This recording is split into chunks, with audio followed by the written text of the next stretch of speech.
Bonjour à tous, donc voici ma participation au Polymer Art Challenge 2017. Tout d'abord, je voulais remercier Cassimini et Kérosène pour ce concours. Et le thème était donc le froid. Donc ça m'a inspiré de faire une boîte effet neige, banquise ou ce qu'on veut, la neige sur la toundra, avec une empreinte de loup.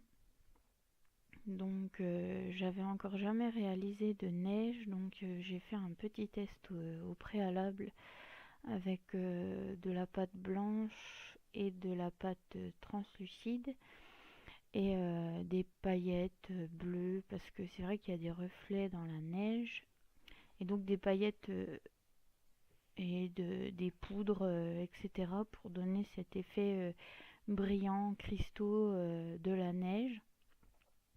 J'ai pris une boîte toute simple de crème, le petit Marseillais en métal, pour pouvoir la passer au four.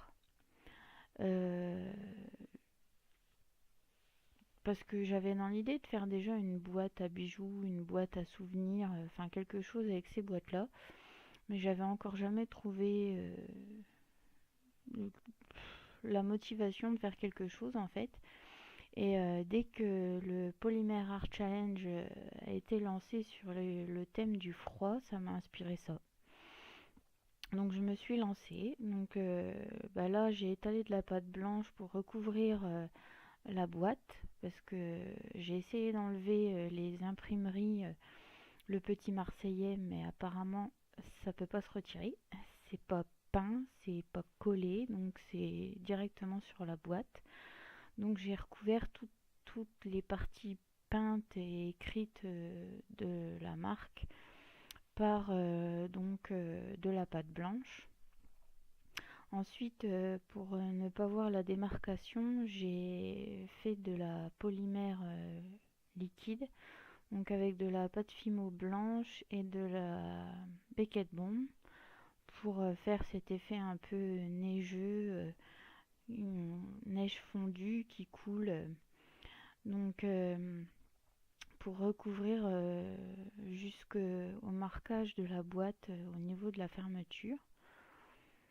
Et puis pour éviter aussi que la pâte polymère ne se décolle une fois cuite. Et je trouvais que ça donnait un effet de texture de neige, donc ça m'a assez plu. Et donc ensuite sur le couvercle, j'ai fait un effet de congère.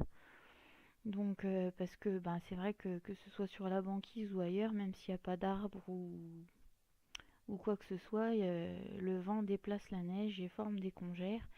Et donc j'ai essayé du mieux possible de reproduire une congère faite par le vent, une petite congère à côté de mon empreinte de loup. C'était assez... Enfin, ce qui est compliqué, c'est de reproduire à l'échelle, on va dire, parce que la neige, c'est comme le sable, c'est quelque chose d'assez difficile à reproduire au plus proche de la réalité, parce que c'est des matières vraiment très fines et très difficiles à reproduire en niveau de texture et de brillance. Et c'est ce dont je voulais me rapprocher le plus possible. Donc là, j'ai voulu faire une petite cavité, et en fait, je vais la retirer juste après, parce que ça ne me plaisait pas. Donc là, j'applique mes petites paillettes bleues, donc qui font un effet un peu vert après cuisson aussi. Donc après, ça peut être de l'herbe prise dans la glace ou ce qu'on veut. Enfin, ça donne donc l'effet neige tombée, je trouve. Donc là, j'étale ma pâte translucide, que je vais je vais étaler très très fin au cran numéro 5 de ma pasta machine, pour recouvrir ma pâte blanche en fait, comme si c'était une couche de verglas ou de glace tout simplement. C'est assez galère d'étaler aussi fin. Et puis j'ai recouvert donc toute ma pâte blanche et ensuite j'ai tracé donc l'empreinte du loup. Et là, je suis en train de recreuser donc dans les deux couches de pâte polymère l'empreinte du loup. Donc que j'avais tracé avec un tout petit dotting tool. Et là, en fait, je suis en train de la creuser avec des un peu plus gros dotting tool pour atteindre la couche blanche, donc faire comme si la pâte du loup avait vraiment traversé la couche de pâte, de neige. Et bien sûr, on n'oublie pas les griffes, etc. Donc j'ai essayé de faire à peu près à une taille raisonnable, même si une empreinte de loup c'est beaucoup plus gros.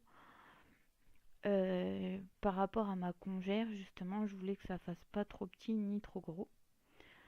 Donc j'ajoute un peu de texture au fond de l'empreinte avec un morceau de gant. Parce que je trouve que mes gants laissent une espèce de petite trace pas lisse. Et la neige, c'est jamais super lisse. Il y a toujours des petites aspérités. Et en fait, pour moi, c'était pas assez creusé. Donc je recreuse une deuxième fois. Et donc, une fois que ça me plaît, je l'envoie en cuisson. Enfin, avant, j'ai eu envie de faire quelques petites traces d'oiseaux qui est passé par là juste après le loup. Donc, quelques petites empreintes d'un petit oisillon qui est venu sautiller par là. Tout simplement avec un pic. Et après, donc, en cuisson, en suivant les recommandations du fournisseur. Et donc après, je vous laisse regarder les photos de ce que ça donne. Je vous remercie encore pour ce concours, en espérant avoir fait quelque chose d'un petit peu original et d'avoir respecté le thème. Merci beaucoup à tous.